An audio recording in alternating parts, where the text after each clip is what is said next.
നമ്മൾ സംസാരിച്ച് നിൽക്കുന്നത് എവിടെയാണെന്നറിയാം, ലോകത്തുള്ള എല്ലാ തൃശ്ശൂർ ഗഡികൾക്കും ആവേശവും അഭിമാനവും പകരുന്ന തൃശ്ശൂർ നിന്നാണ്. പുരപ്പുറമേ നിന്നൊക്കെ ഞാൻ ഇറങ്ങി.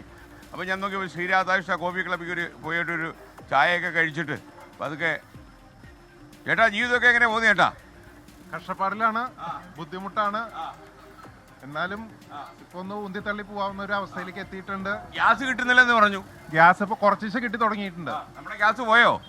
പോവാറായി. പിടിച്ചു നിൽക്കാണ് വിറകടുപ്പില്. എങ്ങനെയാണ് വിറകടുപ്പില്ല? വിറകടുപ്പ്, ഈ പുതിയ ഇറങ്ങിയിട്ടുള്ള റോക്കറ്റ് സ്റ്റവ്, ഇങ്ങനെയുള്ള പിന്നെ ഇൻഡക്ഷൻ കുക്കർ, ഈ വക കാര്യങ്ങളിലൊക്കെ പിടിച്ചു നിൽക്കാൻ ശ്രമിക്കണു. ചേട്ടന്റെ പേര്? എന്റെ പേര് മധു നാരായണൻ. കുറെ കാലം ആയോ മധു നാരായണൻ ഇതിൽ പെട്ടിട്ട്? ഞാൻ ഇതിൽ പെട്ടിട്ട് കുറെ കാലം. ഞാനിതിൽ 35 കൊല്ലായി.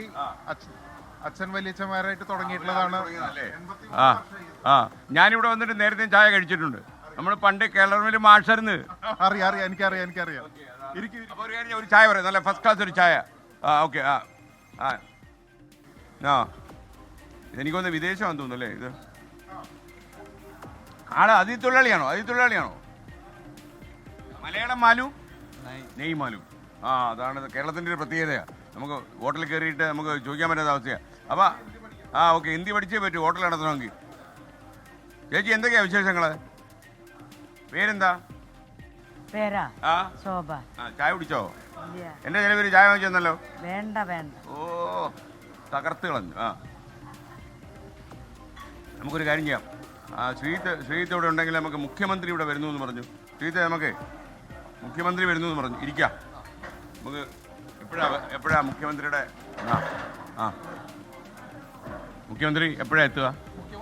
ഇന്ന് പത്രസമ്മേളനമാണോ മുഖ്യമന്ത്രിയുടെ ഇവിടെ? അതെ, മുഖ്യമന്ത്രിയുടെ പത്രസമ്മേളനമാണ് നടക്കുന്നത്. 9:30 മണിക്ക് മുഖ്യമന്ത്രി ഗരുഡയിൽ വെച്ച് മാധ്യമങ്ങളെ കാണുന്നുണ്ടെന്ന് പറഞ്ഞു. വിവാദങ്ങളുണ്ടാവും, ചോദ്യങ്ങളുണ്ടാവും. നമ്മള് കൊടുക്കാൻ വേണ്ടി തയ്യാറായിട്ട് നിൽക്കുകയാണ്. എന്തായാലും പ്രധാനമായിട്ട് ഈ മണ്ഡലത്തിൽ, അതായത് തൃശ്ശൂർ മണ്ഡലത്തിൽ മാത്രമല്ല മുഖ്യമന്ത്രിയുടെ പര്യടനമുള്ളത്. പല മണ്ഡലങ്ങളിലേക്കും മുഖ്യമന്ത്രി എത്തുന്നുണ്ട്, കൺവെൻഷനിൽ പങ്കെടുക്കുന്നുണ്ട്. മുഖ്യമന്ത്രി പൊളിക്കും.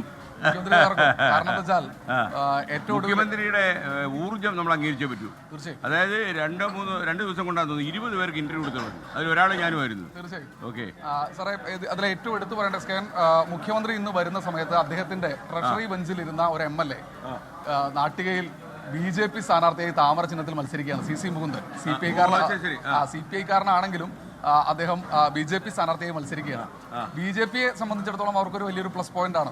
പക്ഷേ അവർക്കൊരു ബുദ്ധിമുട്ട്, അവരെല്ലാ മണ്ഡലത്തിലും ഒരു ബോർഡ് വെച്ചിട്ടുണ്ട്. ഈ ബോർഡ് ഈ MLA ഇനി ചുമക്കണോ എന്നുള്ള ബോർഡാണ്. അത് സംസ്ഥാനത്ത് എല്ലായിടത്തും അവർക്ക് വെക്കാൻ പറ്റും. പക്ഷേ ബുദ്ധിമുട്ട് അല്ല, BJPയുടെ ഒരു പൊളിറ്റിക്കൽ മുദ്രാവാക്യം കൂടിയാണല്ലോ. ഒരു മണ്ഡലങ്ങളിലും അവർക്ക് MLA ഇല്ല. അപ്പോ ഈ MLA ഇനി ചുമക്കണമെന്നാണ് ബോർഡ്.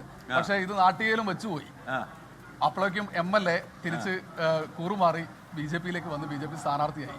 ഈ ബോർഡ് മുഴുവൻ പറിച്ചെടുക്കേണ്ട അവസ്ഥയാണ് BJPക്കാർക്ക്. നാട്ടിക മണ്ഡലം അല്ലാത്ത അവസ്ഥയാണ്. അവർ തന്നെ വെച്ച ഒരു ബോർഡ് പറിച്ചെടുക്കേണ്ട. അങ്ങനെ മുഖ്യമന്ത്രിക്ക് പൊളിറ്റിക്കൽ പ്രചാരണം നടത്താനുള്ള, അതായത് ഇപ്പോൾ അല്പസമയം മുൻപ് സുനിൽകുമാർ വലിയ തോതിലുള്ള ഡീൽ ആരോപണമൊക്കെ ഉന്നയിച്ചു. ഇന്നലെ നമ്മുടെ AICCയുടെ ജനറൽ സെക്രട്ടറി KC വേണുഗോപാലാണ് ആ ഒരു ആരോപണം ആദ്യം ഉന്നയിച്ചത്. തൃശ്ശൂരിൽ നിന്ന് തുടങ്ങി എന്നാണ് പറയുന്നത്. അത് പൂരം കലക്കലുമായി ബന്ധപ്പെട്ടൊക്കെയാണ് അത്തരത്തിലുള്ള ആക്ഷേപങ്ങൾ ഉണ്ടായിരുന്നത്. അതിന് സുനിൽകുമാർ നമ്മുടെ തിരുവമ്പാടി ദേവസ്വത്തിന്റെ സെക്രട്ടറിയാണ് ഗിരീഷ് ഏട്ടൻ. എനിക്കറിയാം. സുഖമായിരിക്കുന്നോ? സുഖം. ജീവിച്ചു കൊടുക്കേ. ഒരു ചായ പറയട്ടെ ഗിരീഷ് ഏട്ടൻ? ഒരു ചായ ആയിക്കോട്ടെ. ഇതിന്റെ ചെലവില്ല ഇന്ന്. അപ്പോ അങ്ങനെ ഒരു ആക്ഷേപമൊക്കെ അദ്ദേഹം ഉന്നയിച്ചിട്ടുണ്ട്. അതിന് മറുപടി പറഞ്ഞത് കണക്ക് വെച്ചാണ്. അതായത് വോട്ട് കോൺഗ്രസിന് കുറഞ്ഞു, ആ 7% കൂടിയത് BJPക്കാണ്. അപ്പോ ആര് തമ്മിലാണ് ഡീൽ എന്നാണ് സാറിന്റെ പഴയ ശിക്ഷ കൂടിയായ സുനിൽകുമാറിന്റെ ചോദ്യം. അപ്പോ പൂരവുമായി ബന്ധപ്പെട്ട് ഇദ്ദേഹത്തിന് കുറെ കാര്യങ്ങൾ പറയാനുണ്ട് നമ്മുടെ ഗിരീഷ് ചേട്ടൻ. ഒരുക്കങ്ങളെ കുറിച്ച് പറയാനാണ്. നമ്മുടെ ചേട്ടനെ ഇറക്കി വിടുന്നതിന് മുമ്പ് നമുക്ക് പുറത്തോട്ട് ഇറങ്ങിയല്ലോ. ഓക്കെ. ചേച്ചി പൈസ കൊടുത്തേക്കണേ. Okay, ready. അപ്പോൾ ചേട്ടാ, എങ്ങനെയാ നമ്മുടെ ഇലക്ഷന്റെ കാര്യം? എന്തൊക്കെയാ വിശേഷങ്ങള്? പേരെന്താ? ഇലക്ഷൻ എങ്ങനെയുണ്ട്? ഇലക്ഷൻ എവിടെ താമസിക്കുന്നത്? തിരൂരല്ലേ? ഇവിടുത്തെ തിരൂരല്ലേ? ഞാൻ കോഴിക്കോട് മലപ്പുറം തിരൂര് അല്ല. അപ്പൊ ഇപ്പൊ എങ്ങോട്ട് ഇറങ്ങിയാണോ? ജോലിക്ക് പോകണം. ഇവിടെ ജോലി? ഓക്കെ. അപ്പൊ ഞങ്ങളൊക്കെ 24 വരിക കാര്യങ്ങളൊക്കെ ഒന്ന് അറിയാൻ വേണ്ടി. അപ്പൊ ഗിരീഷ് ചേട്ടൻ അറിയാവോ? ഓക്കെ. അപ്പോൾ പോട്ടെ ചേട്ടാ. ചേട്ടാ കാണാൻ പറ്റി വളരെ സന്തോഷം. വോട്ട് ചെയ്യണം കേട്ടോ. എനിക്കല്ല, കാണാം. അപ്പം നന്നായിരിക്കട്ടെ.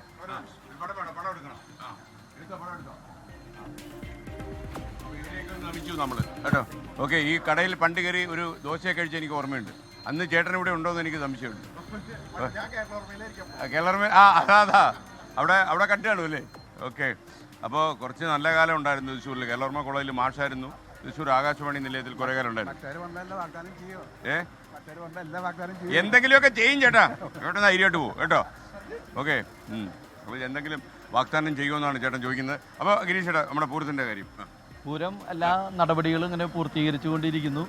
തൃശ്ശൂരിനെ സംബന്ധിച്ച് 3 പൂരങ്ങളാണ് ഇപ്പോൾ ആഘോഷങ്ങളാണ് നടക്കുന്നത്. ഇന്നിപ്പോൾ ആറാട്ടുപുഴ പൂരത്തിൻ്റെ ചടങ്ങുകളുമായിട്ട് ഇങ്ങനെ ഈ ജില്ലയിലെ എല്ലാ പ്രദേശങ്ങളിലും പൂരങ്ങൾ നടന്നുകൊണ്ടിരിക്കുകയാണ്. അതേപോലെ തന്നെ ഇപ്പോൾ തൃശ്ശൂർ പൂരത്തിൻ്റെ അതിൻ്റെ പ്രാരംഭ നടപടികളെല്ലാം പൂർത്തീകരിച്ച് ഇങ്ങനെ മുന്നോട്ട് പോയിക്കൊണ്ടിരിക്കുന്നു. അതേപോലെ തന്നെ ഇപ്പോൾ എന്താ പറയുക, ജനോത്സവം, നമ്മുടെ ജനോത്സവത്തിന്റെ ഭാഗമായിട്ട് ഇലക്ഷന്റെ വർക്കിൽ എല്ലാവരും വീടുകൾ കയറി ഇറങ്ങുന്നു. നല്ല ചൂടാണ്, ഭയങ്കര അതെ, ഭയങ്കര രസമായ ഒരു അന്തരീക്ഷമാണ് തൃശ്ശൂരിൽ ഇപ്പൊ നടന്നുകൊണ്ടിരിക്കുന്നത്. പൂരം വളരെ ഭംഗിയായി നടക്കും. അതിന്റെ നടപടികൾ തകർക്കത്തോണ കഴിഞ്ഞ ഓണത്തെക്കാളും എല്ലാവരും എത്തണം, എത്തിയേ പറ്റൂ. ഒരെണ്ണം ബാക്കി അതൊന്നും പ്രശ്നം. എല്ലാവരും ഇപ്പൊ വന്നു തുടങ്ങിയിട്ടുണ്ട്. 26, 27 നമ്മുടെ പൂരം നടക്കുന്നത്. എല്ലാവരും ലോകത്തെ ഇല്ല, ആരുമില്ല.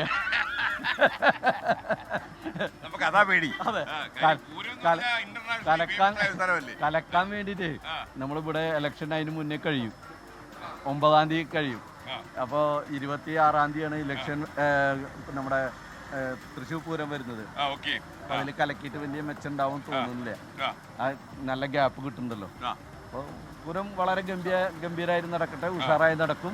തിരുവമ്പാടി അതിന് വേണ്ടിയിട്ടുള്ള ഒരുക്കങ്ങളെല്ലാം പൂർത്തീകരിച്ചു. പാറമേക്കാവും ഘടകപൂരങ്ങളും എല്ലാം വളരെ ഭംഗിയായിട്ട് അതിൻ്റെ അടുക്കും ചിട്ടോടുകൂടിയിട്ടുള്ള ഭാഗങ്ങളുമുണ്ട്. അതുപോലെ കളക്ടറും കോർപ്പറേഷനും കമ്മീഷണറും എല്ലാവരും അതിൻ്റെ പ്രവൃത്തിയിലാണ്.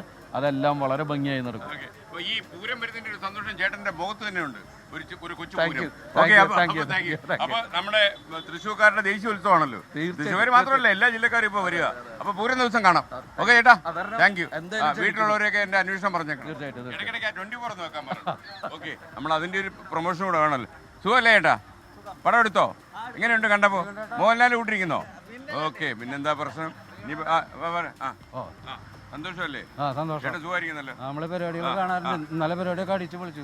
നല്ല രസമായിരുന്നു. നന്നായിരുന്നു അല്ലേ ചേട്ടാ? ഇപ്പൊ ഈ ഭയങ്കര മുട്ടയൊക്കെ ആയി കഴിഞ്ഞാലേ ആരുടെ പിടിച്ച് ടി-വിയിൽ അവതാരമാക്കും. മുട്ടയ്ക്കൊക്കെ വലിയ മാർക്കറ്റാ കേട്ടോ. നോക്കാല്ലേ? ഓക്കെ.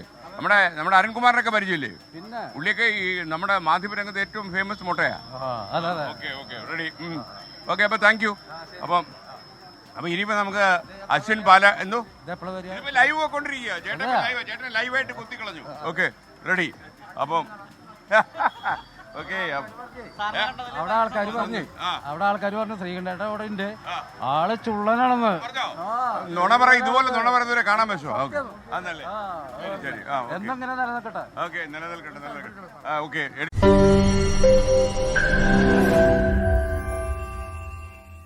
ലോകത്തെവിടെയായാലും ഏത് സമയത്തും 24 വാർത്തകളും ഓഗ്മെന്റഡ് റിയാലിറ്റി പാക്കേജുകളും എക്സ്പ്ലെയിനറുകളും വിശദമായി കാണാൻ ഞങ്ങളുടെ യൂട്യൂബ് ചാനൽ നിങ്ങൾക്ക് സബ്സ്ക്രൈബ് ചെയ്യാം.